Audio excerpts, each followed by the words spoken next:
and learn. That's what this is about today. Because this is a very, very good issue. It's going to impact our county for decades to come. Jeff Danner. He is a former St. Pete City Council member for 2 terms, from 2005 to 2013. He served on the PSTA, including chairman, for 7 years.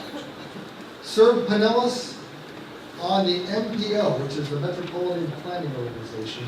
He was the vice chairman for 8 years. He represented St. Petersburg on the Tampa Bay Regional Transportation Authority. He is on the Greenlight Council, and he's now on the committee for Yes for Greenlight. Pretty impressive. The second person we have on the other side, Barb Haselden, is a spokesman and chairman manager for NoTaxForTracks. Barb has owned her own insurance agency for 25 years in Northeast St. Pete. I understand she's a famous television personality. You didn't want me to read all this, but and lastly, and perhaps most important, she's a mother and a grandmother. Ladies and gentlemen, let's get started. Our timer is right here. Shelley, raise your hand. There she is. She's got cards when she'll raise them up, and she'll let the speaker know when to stop. And if it goes on further, I'll step in, but I don't think we're going to have anything. Right? Okay, very good. So first on the agenda is Jeff Danner. I'm going to ask Jeff to come on up and spend 15 minutes talking to us about it. I'll give you 15 minutes.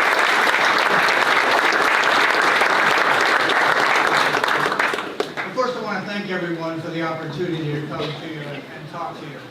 Prior to being on City Council, I was a carpenter and a building contractor since about 1978. So I know a little bit about the growth in this community and how much construction went on. I worked on all those houses in the countryside when it was a field. And US 19, one of my first jobs at 19 was on Alderman Road, and it was just bare land until you got up there. So I've seen the growth and what this community has become. When I got on City Council, I was appointed to PSTA. And it was kind of funny at the time, it was kind of like the news guy's job to be on PSTA, because not really anybody wanted to be on that board. But I got on it, and I knew how important it was to move around this county. And one of the first things, when I first got on it 8 years ago, DOT came to us and did a presentation that they call the State of the Interstate. And they told us that because Pinellas County is built out, and because we are the most densely populated county, we have some challenges with our road network. And that they had the opportunity over the next 30, 40, 50 years to increase our lane miles by about 20 or 25%. But the growth we were seeing, is not only the growth in the population, but the growth in our vehicle miles was going to exceed that ability to just keep building lanes on all our roads. At the time, people were driving younger and driving older, and we weren't just a 2-car family, we were the 3, 4-car family. I have 2 daughters now that are in their 20s, and also a grandson that's 8 months old. We had 5 cars in our house at one time. So we saw this opportunity and this need to give other options. PSTA and MPO and T-BART are all required by the state and federal government to make presentations on. The MPO has to do its long-range transportation plan, PSTA has to do its transit development plan, all these acronyms. But we really got out there and just started talking to the community.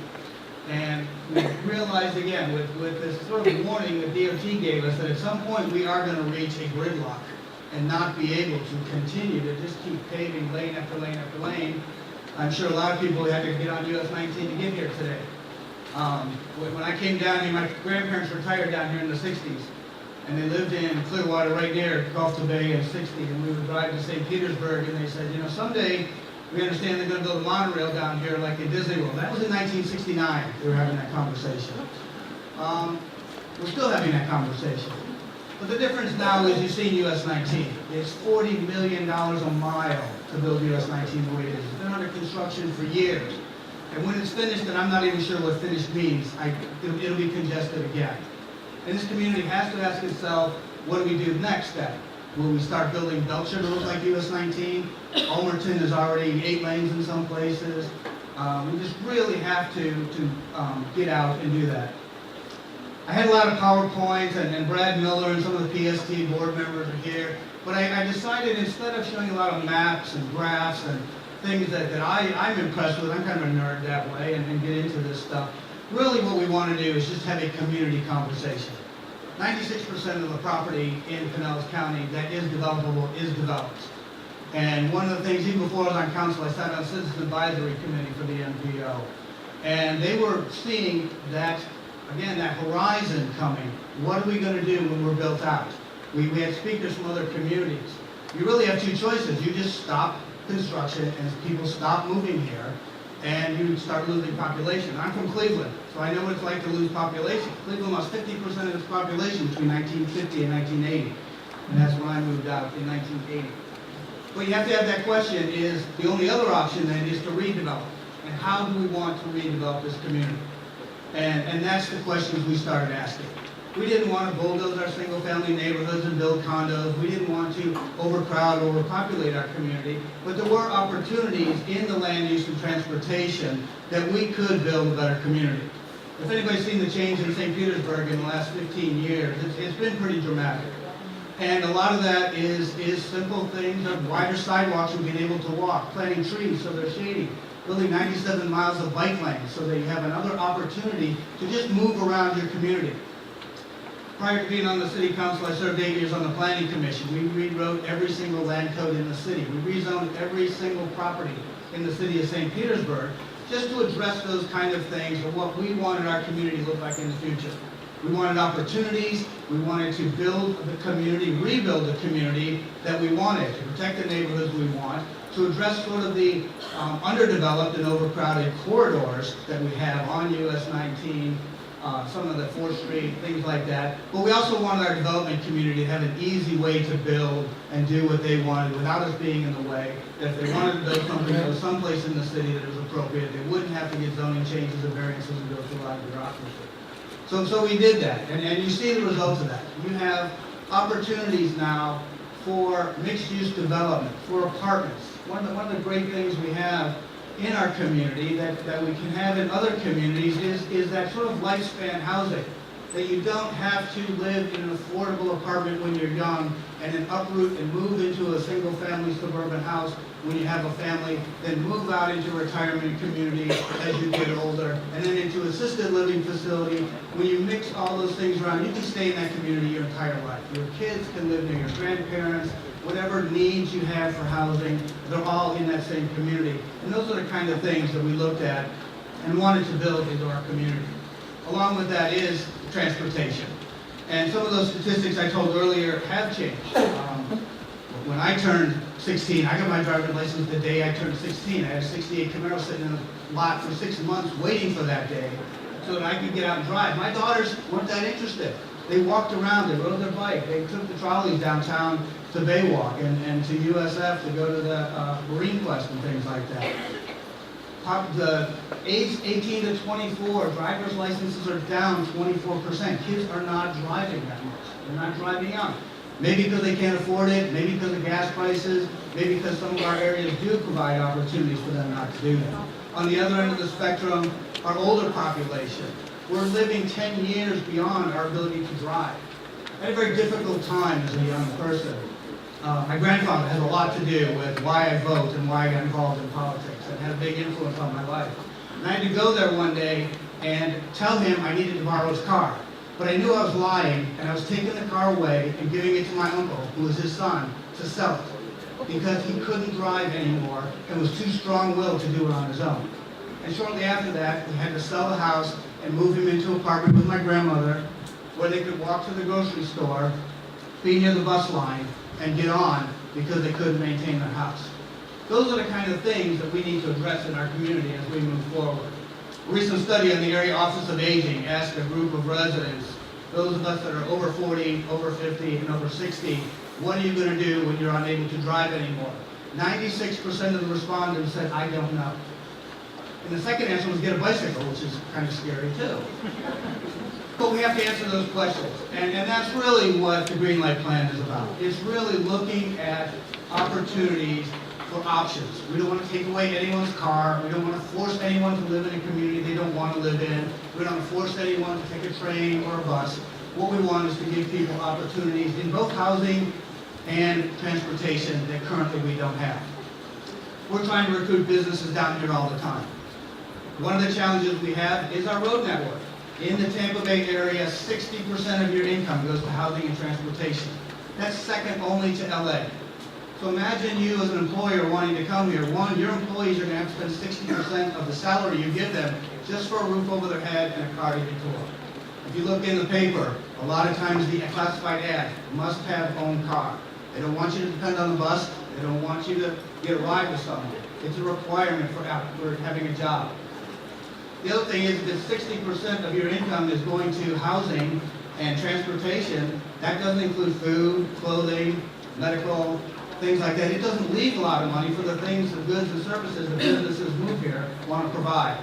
So again, what we're looking for out of this plan is for all of you to be informed, for you to ask the questions, to get into the nitty-gritty. You want to see the maps, you want to see the details, they're online.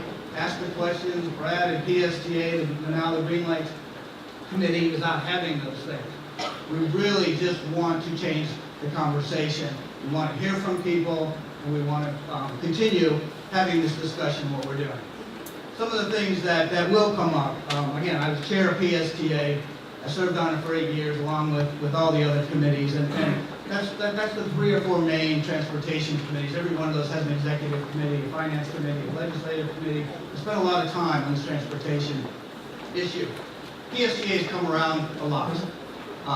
We are probably one of the least or underfunded transit agencies around. We spend about less than $50 per capita on transportation in Pinellas County.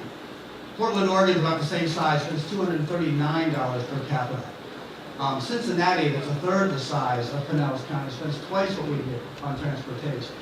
So it really just begs the question that what we're asking is this an option you want in your community, and how are you going to pay for it? So we get into this discussion, but PSTA has done a great job, and certainly we've had some challenges like all government agencies. We've cut $40 million out of our budget between 2008 and 2013, just by eliminating sort of redundant routes, some of the underperforming routes, some of the maybe politically motivated routes or geographically correct routes, and really just became a much more efficient agency. We're averaging about 28% fare box recovery. A lot of the questions are, the bus system doesn't pay for its system. There's not a bus system in the world that pays for itself. None. There's not a transportation system in the world that pays for itself. Airports do not pay for themselves. CSX, freight lines, your roads are not paid for by the gas tax. Every single form of transportation is subsidized.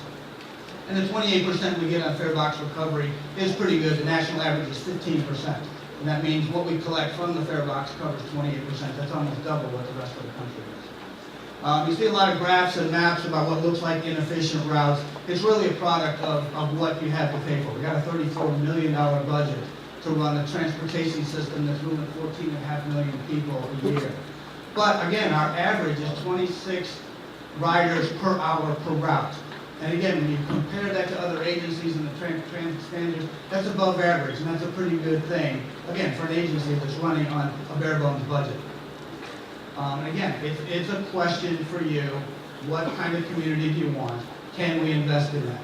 What you're being asked to do through the Greenlight Pinellas plan is change the way we fund it. Currently, it's a 0.75 millage cap on your ad valorem property taxes. There are 5 communities that have opted out of it and don't pay anything into the PSTA system, which puts a further burden on the rest of it to provide a countywide system. And what we're asking you to do is to eliminate that from your property tax in exchange for a 1-cent sales tax. We looked at the numbers, and they vary all over the county, but the example we have in St. Petersburg, the average price home, which is $150,000, a little less than the countywide average, you'll save $81 when we eliminate the PSTA ad valorem property tax. According to the IRS, on sales tax, the average income that Pinellas County pays, your sales tax, which has, again, exemptions for groceries, exemptions for medical, a $5,000 cap on expenditures, you'll spend about $121 a year on that extra penny. So it's really going to cost you about $2 a month on average to vote for this plan. What you'll get out of the plan is a 65% increase in the buses. What we don't have in Pinellas County, whether it's on the roads or on the buses, is a peak rush hour that dies down, and then a peak 5 o'clock rush hour. We have a relatively steady line. It's because we have a lot of shift workers. Number one industry is tourism, so our hospitality workers are working, and a lot of retirees. So what we're doing is asking you to vote yes for Greenlight, to listen to the conversation. Really what we want is the informed voter, look at the data, be honest about what you're being asked to do. Get on greenlightpinellas.com, yesforgreenlight.com will be the new one, will be on next week. PSDA.net will link you to all of those. And really, again, ask the questions. We want to have the conversation. We want to have a really fantastic Pinellas County with a lot of options for all our residents. Thank you very much.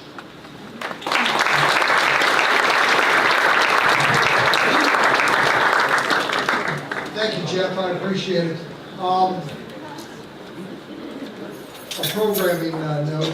Charlotte Smith is in the back. She's got forums. If you have any questions, I can't guarantee that we will ask the speakers, but if you have any questions, you want to jot them down, talk to one of the folks who are working the floor. Let's get up there and we can take a look at it.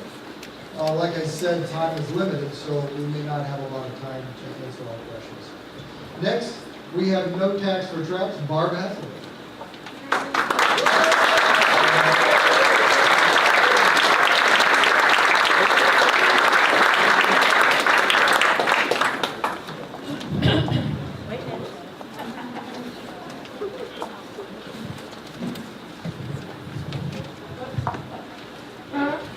Okay, is this okay? Because I need to be able to look at the slide, and so therefore I'm going to have to stand out here. And I'm going to go so fast because I have so much to cover, so put your thinking caps on. And what we have is the decline in public transportation. At the end of World War II, nearly 50% of Americans who lived in urban settings were riding public transportation, such as the bus or trolleys, streetcars, and by now, nationwide, we're at 2% that use public transportation, and in Pinellas County, you can see that we have 1.6% of people, according to the 2010 U.S. Census, that use public transportation. This is our public bus system, and this is a $650,000 hybrid bus. We have 200 buses in our fleet, and about 20% of them, and they're being our $650,000 ones, and they're being replaced all the time for the more expensive buses, the older ones are. This is PSTA's budget, and it's important for us to understand how PSTA is funded. It is 75% subsidized by taxpayers. Now, this is the operations budget, and then I'm going to show you the capital budget. The operations budget, they get federal and state grants at 22%. Passenger fares are not 28%, they're 22% according to the 2014 budget. The advertising is 3% on the sides of the buses, and the ad valorem property tax is what we're talking about, which is this 53% of the budget. This is the crux of the matter, is that this is what they're suggesting will be replaced by sales tax. So we need to understand that this is a portion. In 2014, their operating budget was $63 million. Then when you add in the capital budget of $23 million, you divide, that's $87 million that PSTA currently gets. You divide that by the number of annual rides, not riders, but rides, and the cost per ride is $7, and the average fare by rider per ride is 91 cents. So there's a $6 deficit on each ride that is picked up by the taxpayer. Currently, it's 87% subsidized. Now, this slide is simply to show us what happened to our properties through the last decade or so. And the red line is what I want you to follow. This is 2002, down here to 2011, and this is exactly what happened to all of us that own property, is that we thought we were rich. We got up here, we all thought that this is wonderful. We're just going to, retire and live on our houses and get a reverse mortgage, and that it was just going to keep going up and up and up and up. And of course, what happened is the bottom dropped out right here in 2007. Then our properties went down. This is the revenue, the ad valorem portion I was talking about. This is what PSTA was relying on for that portion of their budget. And so this line right here is where PSTA in 2012 raised our ad valorem tax by 30%. But during that period of time, when they had all that money coming in, PSTA in 2005 built this $40 million facility, doubling space and expenses and expanding the bus lines. Now this is another slide showing the PSTA. 38 million was the high water mark on the ad valorem tax I showed you, and then you can see that by 2011 it dropped down to 26 million, and then here's where they had the tax increase and it boosted it back up to almost $33 million. So they raised our taxes, but still they continue to outspend their income. As you can see, this is a PSTA slide, and this shows us that in 2002 that portion of the ad valorem was about 35 million, and they started going up. And then here in 2007, when the bottom dropped out, they're spending, well, as Mr. Danner was saying, they started cutting expenses in order to keep this trajectory from continuing on. And then in 2012, when they raised our taxes, what happened, everybody? Spending starts going up again. This yellow line, I didn't touch any of that line here. This line was already on the slide. This is the referendum in November, and this is how sure they are they're going to pass the sales tax. Now, also during that period of time, you can see in 2004, this is employees. They had 535 in 2004. As the income went up, they continued to add more employees. They got up to 617. Then the bottom drops out, they go down. And as Mr. Danner said, they let people go. But guess what happened when they got the tax increase? They started hiring more people again. And CEO Brad Miller, who is the PSTA CEO, said that if a new sustainable funding source is not found, they're going to have to cut the service by 30% by 2016. So PSTA is at a crossroad. They can transform at great public expense or fix the bus system. And that brings about the highly controversial $1 million Greenlight campaign, which I know you all know is now under investigation. Now, in the Greenlight plan, it's 90% rail and 10% bus. So we're hearing a lot about buses, 65% more bus, but of the money, of the capitalization of the project, it's $2.4 billion with a B, dollars. The black lines are the rail. These lines here are the projection spending on the bus enhancements. So anyone can see, and what we're talking about here in future dollars is 24 miles of rail is $100 million a mile. It sure looks like 19 is a bargain at $40 million a mile. Now, in March, this last month, Duke Energy donated $50,000 to Greenlight after they gave us a 7% rate hike in January. And the reason is, as you can see, is because look how much money Duke Energy is going to make. All over the county, they're going to have electric lines. So Greenlight private campaign, we got $66,000 in March, and $50,000 of it was from Duke Energy. So they say that it's a tax swap. Is $32 million for $148 million a swap? No, and that's of course going to raise the sales tax from 7 to 8%. This is a picture of what the swap, so to say, really looks like. Here's the 30 million of the ad valorem that's now, and this is the 130 that is like penny for Pinellas, or what is going to be Greenlight. This is the first year they expect to actually get the money all in 1 year. So the 30 million will shoot up to $148 million per year, and it is expected by Ernst & Young to go up by 3% each year. So you can see over a decade what kind of difference this $30 million is going to make by going to sales tax. And it's going to make our sales tax the highest in the state of Florida. But that's not the worst. Then they're going to use this income stream to go to the federal government and to the bond market, and they're going to get us into $1 billion initially of debt for our county in order to get the project going. Now, and this is big debt. Now, it's based on false premises. We hear Greenlight talk about more than 200,000 additional people are expected in Pinellas County by 2040, but that's not true. What has happened is that we've lost population, and this came out in the St Pete Times. Shows us that Hillsborough is expecting a population increase, but Pinellas has got flat population. We actually lost a Florida House seat in the 2010 census. False premise number 2, record ridership on the buses. I have records from 2008 that the ridership on the buses were not that much different than what they are now. Very small difference in the ridership.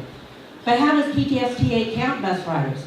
And how they count bus riders is that each person who goes, for instance, to the mall, and it takes 2 transfers to get to the mall and 2 to get home, it racks up 6 rides. So each person can amount to 4 or 6 rides, and that goes back to the $7 per ride I was talking about. Now, have you noticed the empty buses? How can they have so much ridership when we all see empty buses? They had a $700,000 bus plan last summer that we paid for, and this is what the bus study, the independent bus study found, is that out of the 40 routes, the gray ones are the buses, these are trolleys, these are the buses that go over to the bridge. Those are the 40 routes. Out of this entire system, these 5 routes, right here, again, PSTA slide, unaltered, these 5 routes account for 46% of the system ridership. The trolley accounts for 13%, so combined, these 7 routes basically account for 60% of the system ridership. All of these routes down here are in high question. You know, this is what we have to talk about. Now, also another possible solution instead of $650 per bus is that a lot of those smaller routes could be handled by $144,000 connector buses. Another false premise is that there's a link to Tampa. There is no rail link in the Greenlight Pinellas plan. Also in the Greenlight plan, bus rapid transit with dedicated lanes. Now, we started talking about this because we found this picture on PSTA's website. What does that say right there? Bus only. And this is, looks like, what street does this look like? 4th Street. Okay, this comes off of Greenlight Pinellas. I think they have since taken this picture down. Okay, speaking of congestion, high-speed versus light rail. A lot of people think that we're talking about high-speed Euro-style rail. This is what we're talking about. The average speed is about less than around 25 miles per hour nationwide, and that's what's proposed for Pinellas. Do you have rail, Lindy? Last week it was said, gee, we were the only major metro area in the country that doesn't have some kind of a rail system. And all of these green cities here, Cincinnati, Columbus, Indianapolis, Jacksonville, Kansas City, Las Vegas, Louisville, Milwaukee, Providence, Raleigh-Durham, Riverside, San Antonio, none of them have rail. Jacksonville has a little people mover. It costs $11 per ride, and they're paying 50 cents that people are to ride it. In fact, the subsidies for rail around the country, here we have PSTA bus system at $7. Charlotte, 9-mile rail, the subsidy per rider, per person is $15.45. Houston, 7-mile, they're paying $2, by the way, to ride that. $16.28 is what's going to the taxpayer per ride, and the Houston, the per person is paying $2 to ride. Minneapolis, St. Paul, $21.34 on a 12-mile track. Phoenix, $32.73 on a 20-mile track. Greenlight Pinellas, 24-mile track, and I'm sure it will be different here. The Charlotte Observer, this is just about a month ago. Cash-strapped cities, state officials seek private dollars for public projects. Mecklenburg County leaders struggle to find a way to, this is a quote, way to pay for $5 billion worth of unmet transportation project in CAP's 2030 plan. Who did Charlotte's financial projections? Ernst & Young, the same firm that just completed PSTA's Greenlight study. And the subsidies per mode, this keeps coming up, and you can see that light rail is the most highly subsidized form of transportation. Here is the automobile. The green is what people pay for themselves, and you can see the light rail, and you can see bus here. Light rail is a big loser. And we have no need. Governor Scott just fast-tracked along with actually Senator Brandy's the fast-tracking of the connector. We all know about that, the gateway connector that's going to connect from 275, go to the Bayside Bridge, and go to 19 without any stoplights. There's going to be elevated like over Leroy Selman. So managed competition, if they can't do it, we think that they should put it out to bid to the private sector with a $92 million budget to provide bus service that is clean, reliable, and safe. And that we want to see them implement the $700,000 bus study that we paid for. It's called the No New Revenue Scenario portion of the bus study, which means that the referendum has failed and we have to fix the bus system. Well, we think they should be doing that right away. We want to save the bus system for those that depend on public transportation, not start taxing them. We want to fix this 30% of the budget to staff and the low-performing rates. These folks cannot afford more taxes. Certainly, there's no more of a regressive tax than a sales tax. In November 2014, you'll have to make a choice when you vote. And we hope that you will vote against Greenlight Pinellas.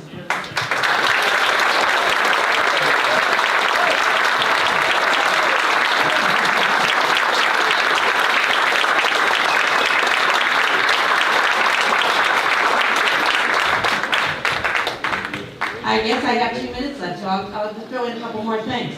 This is Charlotte because we have the false premise of new jobs.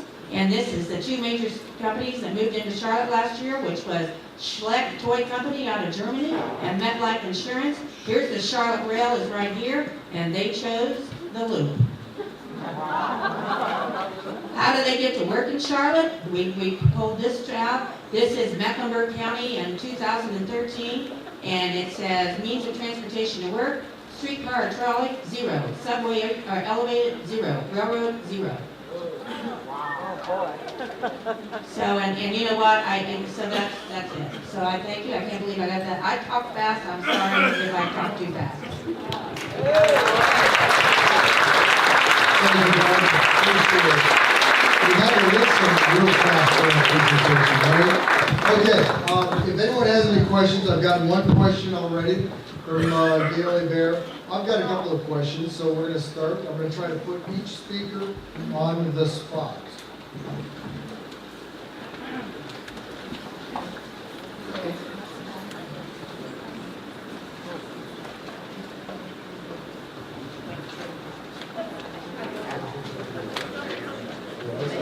Mary Alice Lang, if you're here, would you see Charlotte? Charlotte, raise your hand, please. Mary Alice Lang. Okay.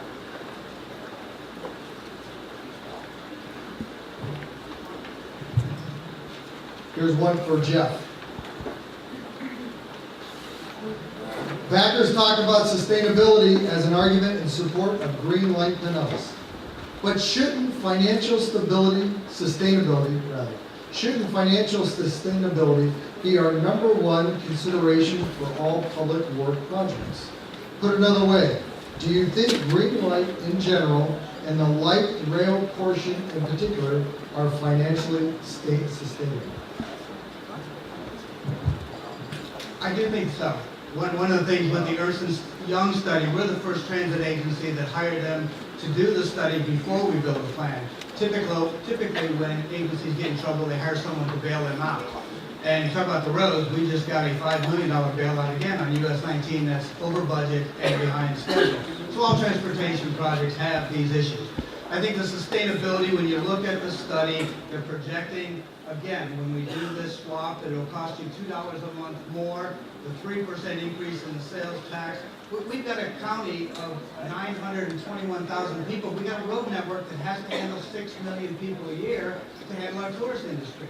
This will be an opportunity with the sales tax for the tourists to come up with 40% of that revenue to help build the network that'll move them from the airport to the beaches and let them pay for it instead of that being on the backs of the property taxes. Again, it also gets into the land use. It's not just sustainability and the affordability of the tax and the system, but in the way we live, in having the need for less cars, and having the need for less water, less newer buildings that are more efficient, things like that. Those are all factors that we're looking at. Very good. Thank you, Jeff. Next question. This is the Barb. I understand you support the expansion and also the more economic streamlining of the bus system. Part of the Greenlight plan is to add more routes and buses, which will continue to block street rights of way when they stop. As an owner of a business on busy US 19, I cringe every time I see a bus stop to pick up riders. Will the plan build more curb cuts and wider shoulders to allow buses to pull out of traffic when picking up passengers?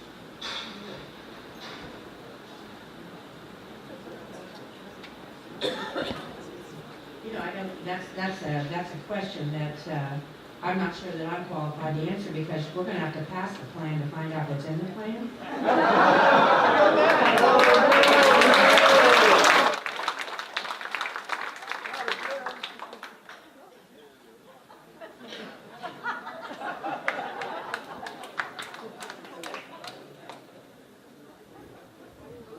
Okay, another question. Jeff, where do they plan to put the tracks and how will their placement affect the local homes, businesses, and private land? When we started the Alternative Now study, it's a very detailed process that you have to comply with for the federal government to get the grants.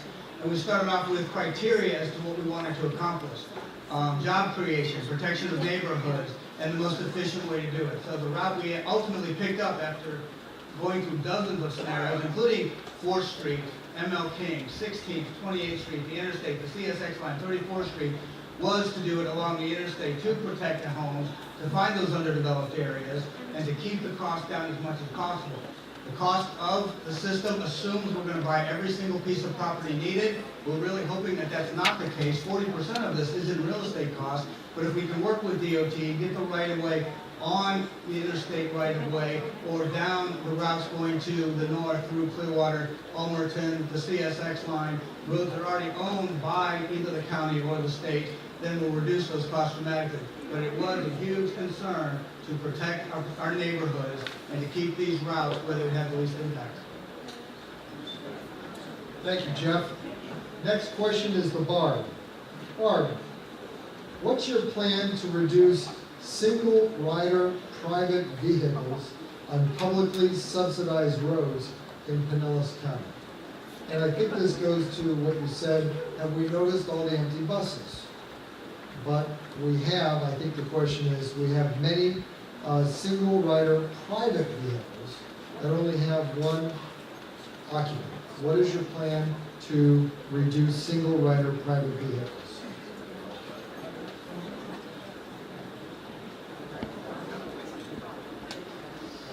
I think everyone has the freedom to ride in their car by themselves at any other time. That's what we're fighting for, is to stay in our cars and to have the freedom that if we're going to do that, we can. I'm more concerned about the buses that are running around that have one rider.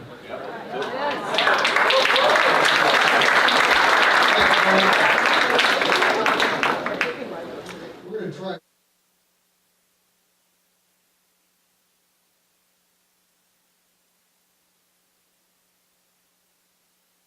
Others not so well, so please forgive me while we go through some of these things.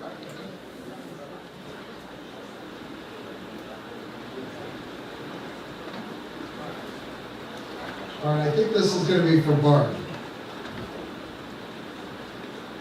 Barb, is a...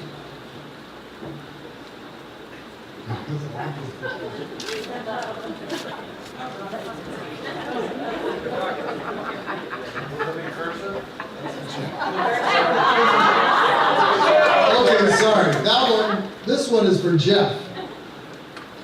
Jeff, is a transportation vehicle like a train created in the 1800s really our answer in 2014 for transportation woes at the cost of $1.8 billion to taxpayers? Anticipate this question. I have a note here for myself. Because you're absolutely right. An 1800 version of a train is not the answer. George Stephenson built the steam engine in 1822. It is the wrong technology for this. That's not what we're proposing. Another 18th century technology, Carl Benz invented the automobile. His version of the automobile is a little different today, as is the steam engine that George Stephenson did also in 1820.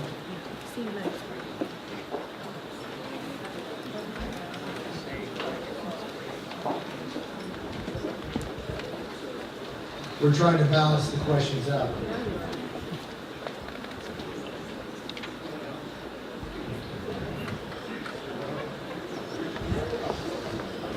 This is the last question. Barb, do you agree that if the density rules in Pinellas County are changed to allow greater concentration of residents, that a comprehensive rail and bus plan is necessary to accommodate a higher number of residents?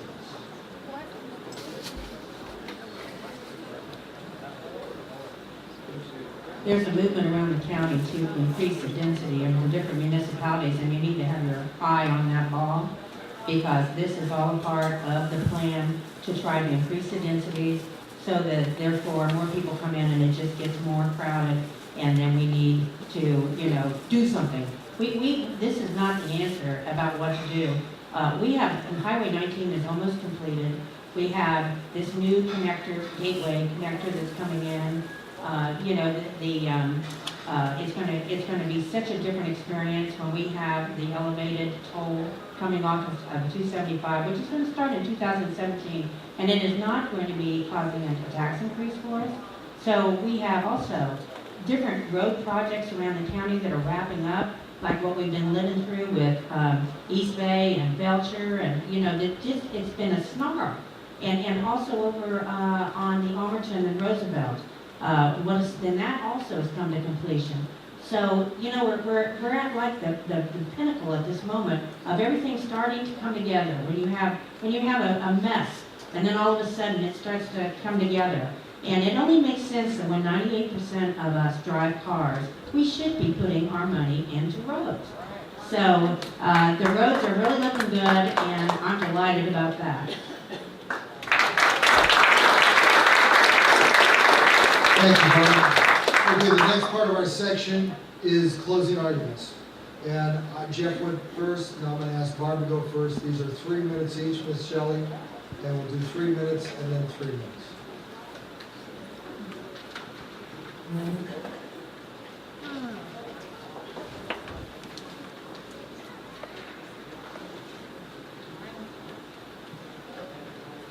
Well, thank you. Thank you all for coming tonight. It's wonderful to look out and see so many interested people that are really tuned in.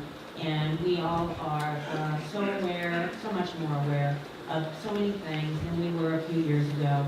And certainly this Greenlight Pinellas is a textbook case, truly, of all of the things that we can come together on. Because, a good book has basic ingredients, such as intrigue and murder and romance and mystery and a moral to the story.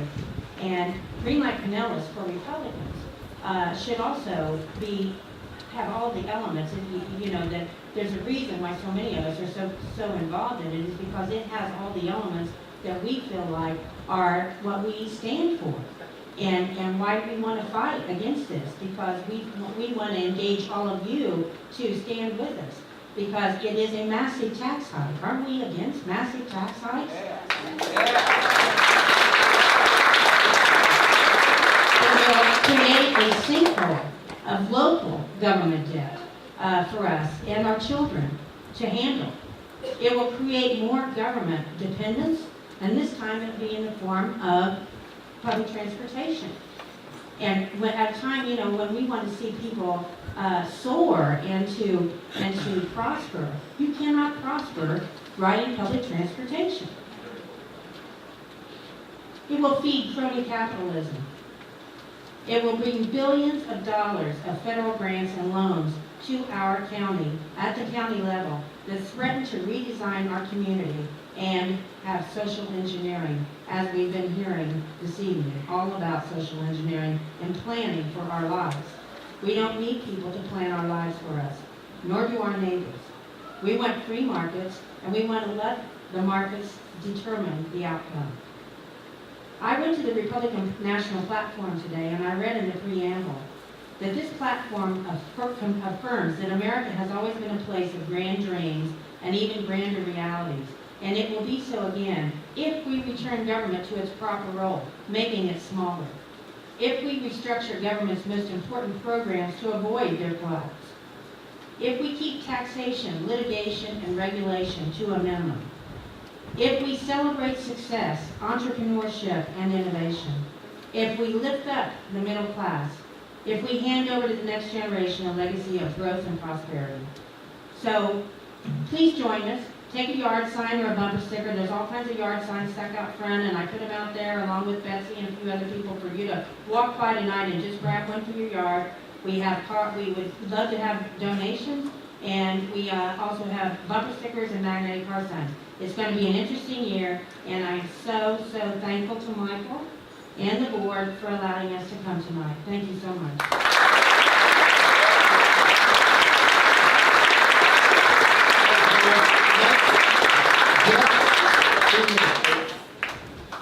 Thank you, and I also want want to thank everyone for coming out tonight. I really enjoy these things. I like hearing the questions. You guys have asked a lot of fantastic questions. And I've been doing this at some level with MPO and PSK for years now. And it's always good. This is what it's about. We don't want to take away your freedoms. We don't want to engineer your life. We don't want to do those things. We want to have the conversation. What kind of community do you want to live in, and how can your local government, your local transit agency, the elected officials in this room help you have those options?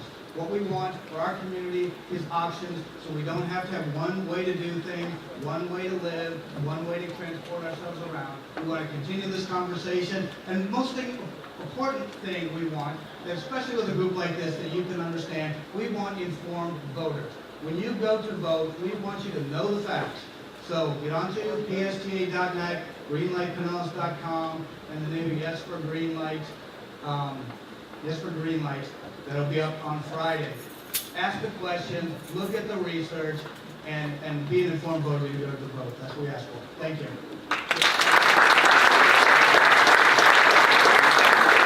Very good. Ladies and gentlemen, before leaving, a few things.